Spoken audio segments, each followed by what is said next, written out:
This is kind of where, I don't know, I think it got built around 2006. And that's when this used to be a soccer field actually.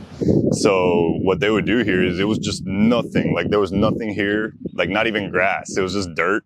And people would just kind of come around and play soccer. And maybe there was like 5 or 6 matches going on at the same time. It was crazy. Then eventually the government just wiped it all out and here we are. And made a pretty sick skate spot. Is it still used? So that's what I'm not sure since I haven't lived here in a bit. But I mean, I've saw a few shows here. Like, you know, there was, whenever a rock band would come down, you know, they'd play in here. Or if there was like, you know, the ticket booth was over here where we used to skate. And yeah, this was like a big concert hall. Hey, what's going on? My name is Javier Castaneda, better known as Jay or Cast Blanca. I've been skating for 23 years and I started here in Matamoros. This is my favorite spot. It's called Olmito. Let me give you a quick little tour. There's a little out ledge over here. So yeah, this one's a little hard to skate. It's super crusty, but there is a little out ledge. And man, I can't tell you how many times we come out for sessions here. It's like, I used to bring out like the America Athletix team here, the Big Brother team came here. Like I would bring people from the United States just to skate this spot, you know, just because we had so many things to do here. We got the stairs, the drops. There was even a rail back then, but yeah, they took that out. And yeah, that's kind of how this place worked. No, that was the crazy part. I mean, you can see like the police are right there. They're not even telling us anything. If anything, people would always just want to watch us here, you know, like, so we'd be cruising around and they'd be like, whoa, they're jumping off the ledge or they're doing the stairs or whatever, you know. Everybody was always nice about it. There was nothing crazy. The local scene in Matamoros it's weird because it's like I've seen every generation of, you know, Matamoros skateboarding. And when I first started, it was so rare. Like if you saw a skateboarder, you're like, yo, hey, like stop, let me hang out with you. Let's see what we can do. And so like the first skaters here in Matamoros, that's how I met them. You know, I'd be like, yo, dude, what's up? You skate? And, you know, you get that kind of stoke. Eventually, more people started skating when, you know, Tony Hawk Pro Skater and stuff came out. I started meeting like people here. Then they built the skate park, so that kind of opened up stuff. But something that was weird, at least for me growing up, was that there was no skate parks. So I went like 8 years, no skate parks before I did anything with my skateboarding. It was kind of crazy. And the way I learned is through spots like this. I would bring people here to skate this just because I wanted people to, you know, see what it's like to actually skate street, you know, the rugged floor, you know, the imperfections on the ledges, you know, it's not, skate parks are fun, but sometimes it's kind of cool to just figure out what you can do here at these spots, you know. So I was born in Brownsville, yeah, but my family is from Matamoros. So yeah, like I'm Mexican American just by birth. This is where I learned to skate, in the streets of Matamoros. If anything, it was weird for me when I, you know, would go skate, you know, after school or something, you know, because I did grow up going to, you know, United States school every single day. That's why I can speak English. Yeah, it was kind of normal for me, I guess, you know, but not a lot of people that I guess got to, you know, go back and forth every day, you know, and that was kind of weird, you know, but I skated in Mexico way more than I did with Brownsville. Or downtown, you know, because technically it's like right here, you know, you could just cross over, you got downtown, so, and that's where Big Brother was. So yeah, that was kind of my area, like here, downtown. You could just skate there. So I am one of the few people here in the Valley. I worked for both skate shops, you know, the big name skate shops that everybody knows about, both America Athletix and Big Brother. I think I skated for both of them. And I also worked at the shops at both of them. So, and I worked for, man, I think it was more than 10 years, like wow. Both of them put together. Because it was like from my senior year all to like my whole college career and like past that I was working with them. So I worked at the mall with America Athletix because before America Athletix was actually the same company with Big Brother, you know, there was 2 owners. Right. It was the only skate shop in the Valley for a while, like because first, if you wanted to get a board, you'd have to get it at Bicycle World or something like that. Yeah. And then where I got my first board is I got it at this place called Universal Sports downtown. It was on Washington Street. This place doesn't exist anymore, but Universal Sports is what became America Athletix eventually. Now, what happened here is, if you really want to know the history, is there was there was one owner, it was David, the one that everybody knows, and there's his assistant, you know, he worked with Victor, which was the other guy. And eventually they had a little falling out, and you know, they were kind of having like a little struggle of who's the boss and who directs the skate stuff. And they went their own separate ways.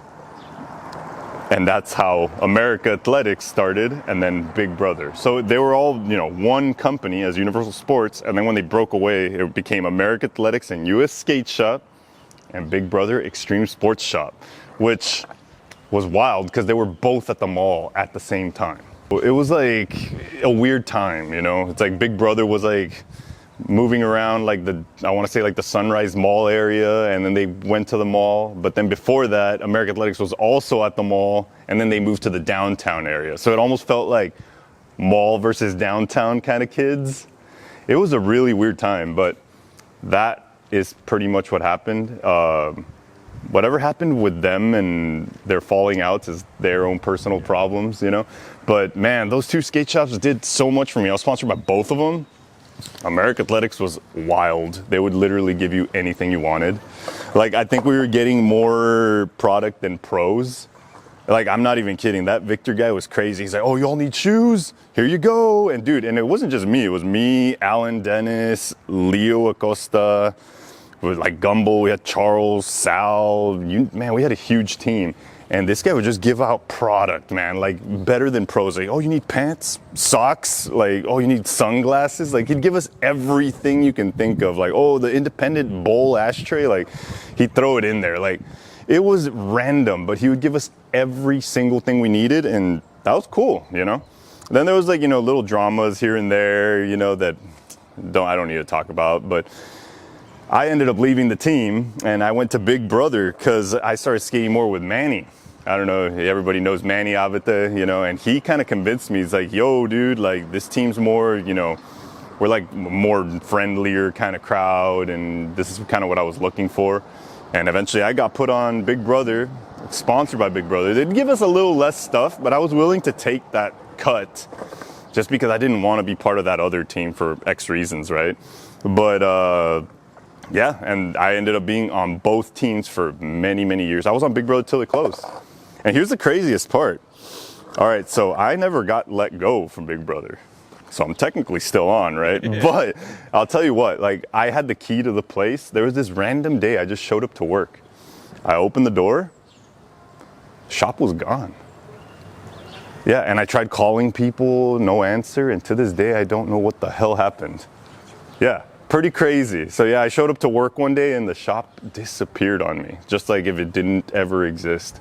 And I've been left kind of in the dark about that. So, hey, if anybody knows what happened, let me know. That'd be great. That's like a weird time for me too, because when that shop started, it's like, that's when I had my first, like, I guess I didn't want to skate anymore. It's real weird, you know?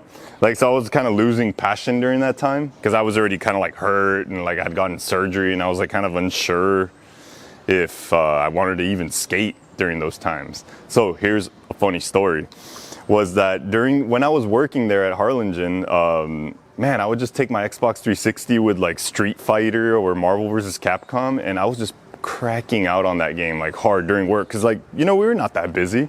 And so I was just practicing, and that's kind of what transitioned me into, like, because I went from skateboarding to gaming. That's kind of what my passion became. And I ended up doing pretty good for myself in the world of Street Fighter. But that's how it all started, at Big Brother, just training there while I probably shouldn't have been, you know? Yeah, and it was funny. My boss let me do it, so that was fine. Polar boards, they're real good. Ace trucks is usually what I'm riding. Right now I have Lurpivs. I like them. Spitfire wheels and Orale hardware. Pepper grip.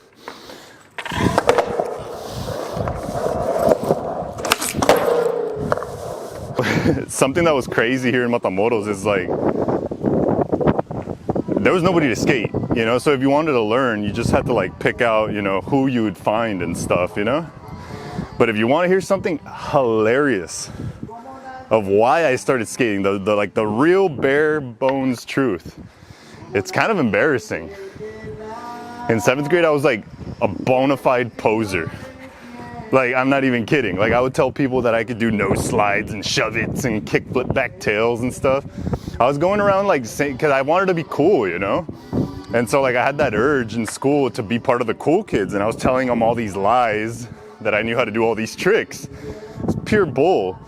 Anyway, one day at a basketball game, some guy had a board and he's like, "Hey Jay, let's see all these tricks you talk about."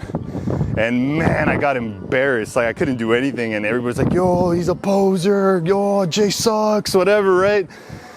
And dude, that lit a fire under my ass. Like I was like, I can't let these fucking hecklers just be getting into me, you know? So like I begged my father for a board. I'm like, "Dad, you have to buy me a board." Like, so I'm so fucking embarrassed, whatever. And the nice end to the story is that 3 months later, I was pretty much like, you know, winning contests and doing well for myself in skateboarding. And what sucked though is that like, by the end of the school year, everybody had quit skating. So it's like I put in all that work to be, you know, to like redeem my name, and I did it for nothing. But hey, here I am, and I love what I do. So, I mean, skateboarding is always worth it. But that's how I started, just from being a straight poser. I was able to redeem myself, luckily, and here I am. Now this is my favorite thing to do. I quit skating because I was very unmotivated for a bit, you know? And by unmotivated, I mean I was mentally correct, everything, you know? I just didn't think my skateboarding was something that like made me happy anymore, you know? I was like, yeah, I'm over this, I like video games more. And man, how wrong I was, but that's what I was feeling at the time. I was like, man, skateboarding's got nothing left for me. And the reason I felt that way was not because I was skating bad or anything, but I had just gotten hurt and I was thinking about my future. You know, I wanted to always build a family and actually move forward, you know? So I was like, man, like, I can't keep doing this to myself. I need to just quit, you know? And I became a gym guy. You know, my family business is quite literally right here on my shirt, Olympia Health Club. We own a gym down the street over here. Buenos dias. And I became a health rat, you know? And without even knowing, man, I rebuilt my whole body, you know, working out and all that stuff. And I eventually started to realize, all right, well, I'm getting stronger, I'm jumping higher, and why don't I just bring it back to skateboarding, you know what I'm saying? And here I am again. I don't even do gym anymore. This is what I love, man. This is what I just naturally gravitated back to it, even after a knee surgery, you know? And man, I don't even feel it anymore. Like, it's like that, all that gym time really did help. You know, I can't say, oh, I have perfect knees. It's like, no, I don't. I'm 37, you know, but I could still jump down things and jump on rails and, you know, like I could still move. And I'm ridiculously thankful for the doctor that fixed me up. He fixed me up good. And look at here. This is it right here. The proving grounds. The Olympico 8 stair. So this is the spot of Matamoros. Back in the day, you know, like skateboarding was different, you know, it was like if you weren't going big, you know, you weren't doing anything. You know, it wasn't like today where you could be creative and make it work. You had to go big. It's different nowadays, but this was the set. If you had a trick here, your name is like forever remembered in the community here locally, you know? So like, for example, tricks that have gone down here. Alan Dennis, 360 flip. That is crazy. If you look at the spot, like look at the floor, the landing, how big it is. Like it's not like Wallenberg or anything, but you know, to tray flip something this crusty it's something, you know? We got Leo, he hard flipped it. Yeah, we got Alexis Camacho who also hard flipped it. Leo also got heel flip and kick flips on it. I kick flipped it. I flipped it. I did a back 180 off it. Trust me, people have skated the crap out of this thing. But yeah, like if you put this in your video, it was like your ender, you know, every time. So yeah, it was this stairs or the Ringgold stairs, but yeah, let's take a look. And we were just like alling the set because that's all we thought was doable. And my friend tells me, yo, dude, like you should try to kickflip it. And I'm like, I don't know if I got that, but sure, I'll give it a try. First try, super clean. Yeah, and that's the only time I've kickflipped it. Yeah, dude, so it was just like, I don't know, like weird things would happen at this set, you know, and it was a fun spot. That's, man, I think I could ollie it, dude. I really think I could do it. Shit, should I try? Dude, with all this wind? Yeah, it's pushing me over. Is God telling me to just hit it? Yeah, it is hectic. I hate skating stairs, dude. Let me roll up to it real quick. Just one roll up. Yeah, it is like, I don't even have to push and the wind would throw me in. Fuck, I want to do it, dude. Fuck, should I do it? See, this is the bullshit in my head that I have to fight. It's like, because I know I can do it. I just don't want to get hurt. You see what I'm saying? Over 10 years, yeah. Dude, this thing is massive. Like, the thing about it is that it's not even that big, but it's like the floor, the cracks, like everything. Now I think about everything. It's kind of weird. I was the one pulling everybody here. Like, because I told everybody this is the set. So I was kind of like, I don't want to say I was the trailblazer, but like I kind of made this the place to throw tricks, you know, like because there was no place, you know, everybody would go to one stair set and over here and over there. I kind of wanted to make like a Wallenberg kind of thing, but here locally. And I also wanted to make it hard for people to get to it. So in Mexico. So this was the set. And it was, by the way, they built this like around 2006, I want to say. So it was like they built it right on the prime time when we were all like ready to just go crazy on it, you know? Dude, I kind of want to give it one go. I have a feeling I could ollie it, man. Let me give it one go. Fuck it, dude.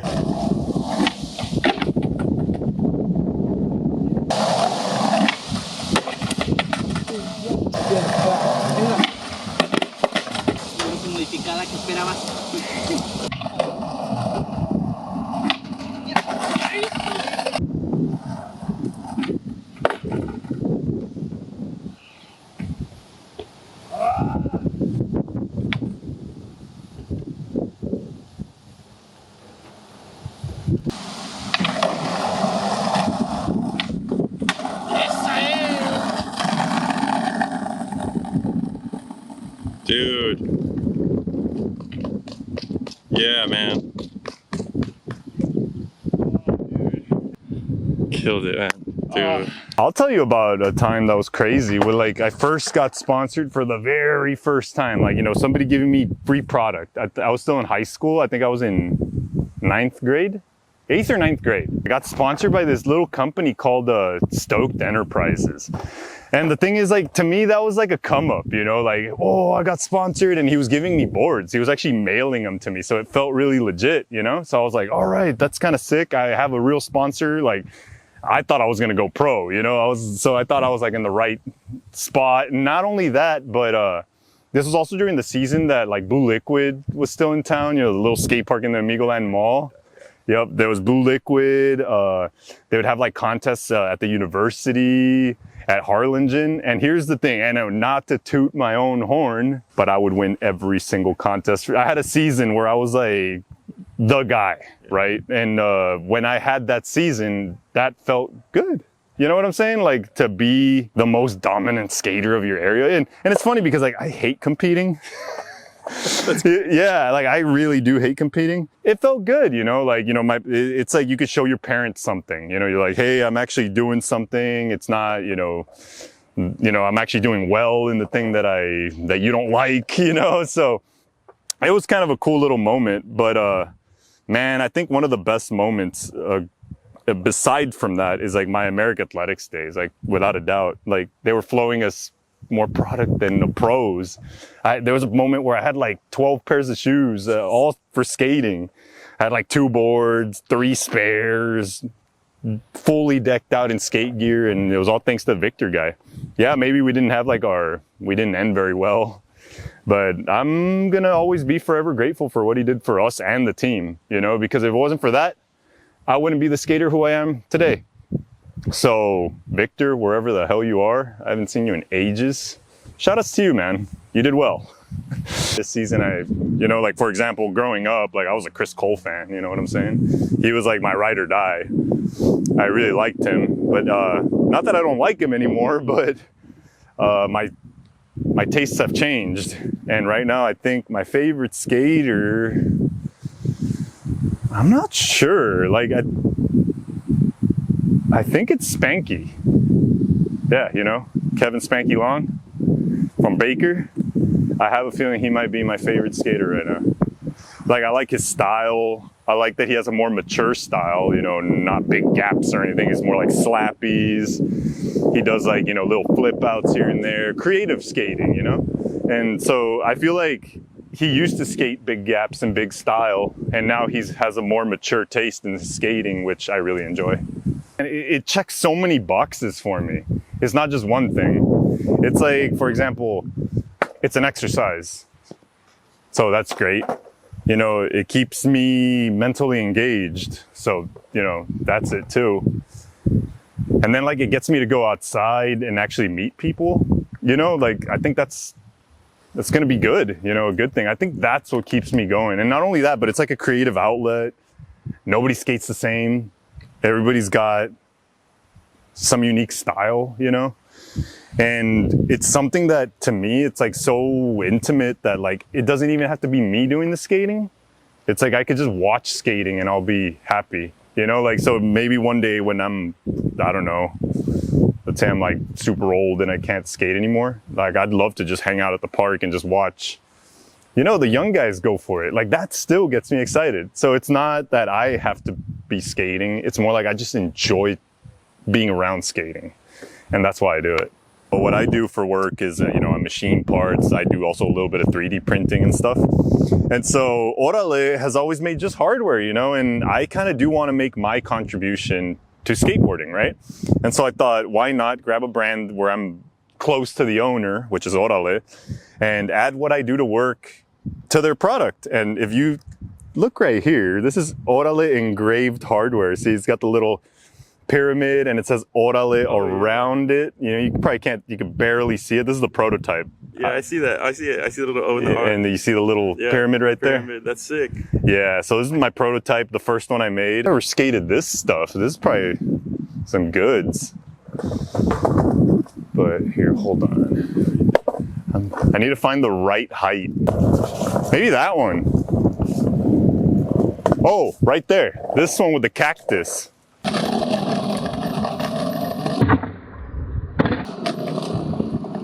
Like, none of my family is interested in skateboarding.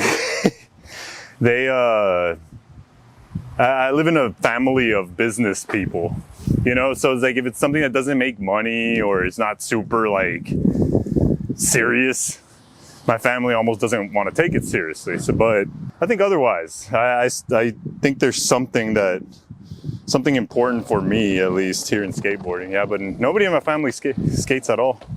My brother tried it for a little bit.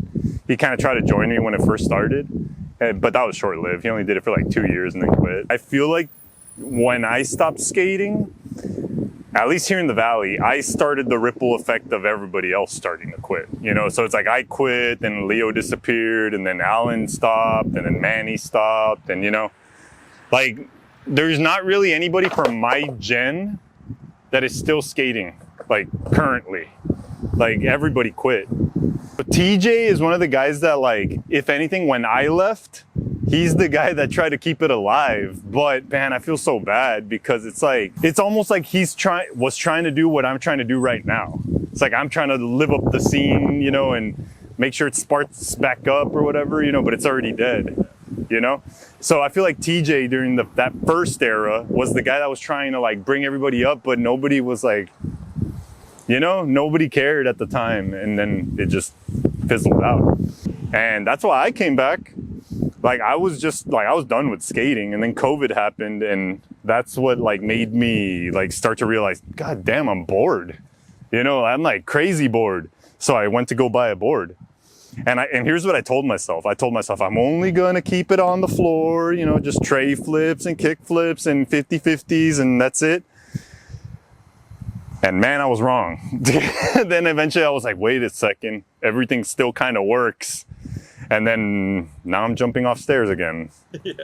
You see what I'm saying? It's weird how things work, man. Like none of this was planned, you know, but it's just like I like skateboarding that much that I'm willing to put up with all this. You see what I'm saying? So yeah, that's pretty much it.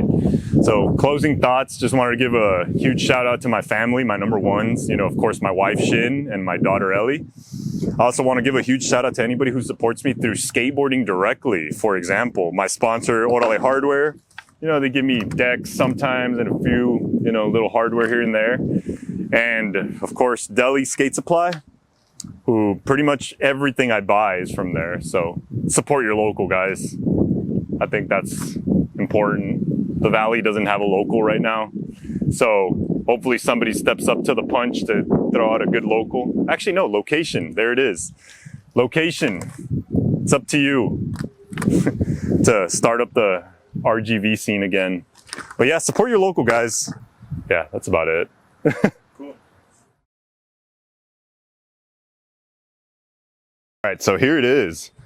So you can skate this spot in a million ways, you know. So we got the ledge right here. Also, you could roll up this way. You could like launch over right here, or you could hit it from up here, you know. You could also hit the ledge like manual, come down this way. We got the stairs right here. And my favorite is over here. Like you roll through over here and you ollie over this little wall. And like, I don't know, the whole point was like, you know, to just, you know, make the drop right here. So yeah, you flip trick into the bank, roll down, take this drop right here. And that was kind of a big one. So a lot of people like skating this. If you even just get close to there, like I think they'll threaten to shoot you. So let's go take a look. Yeah, and hopefully they don't get mad at us for filming, but we do need to document this thing. Nobody's probably ever gonna touch it unless you're like ridiculously brave. So I'm challenging all skaters in Matamoros. If y'all do that thing, you're the best. Yeah, no, you're the bravest. All right, so here, I'd say we cross the road, yeah.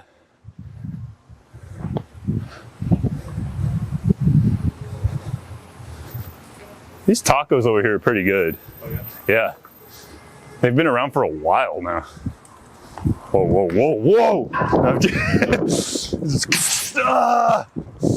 Oh, there it is. You see what I'm saying? Impossible, but look at that rail, dude. Like, I would still jump on that rail. See, I'm better at rails than stairs, so like, I'll jump on that thing, no problem. I guess. Buenas. Look at that. Like, there's two of them. No, ya sé, nomás lo andamos mirando. Sí, pero estaría con madre si... No. Ah, ok. Sí, pero no, hombre, está perfecto el barandal para un... Pero no me quiero ir a la cárcel. Órale, se cuidan. Yeah, crazy, right? Dude, you were not wrong. I'm telling you, bro, as soon as you start rolling up to that thing, everyone's like on your ass, you know? But that is the... Whoa, dude, it's such a good rail. I would still jump on it. So yeah. Challenge is out, boys. Somebody, whoever can, skate that rail, get it without getting shot. Yeah. Good luck. Hola. Hola.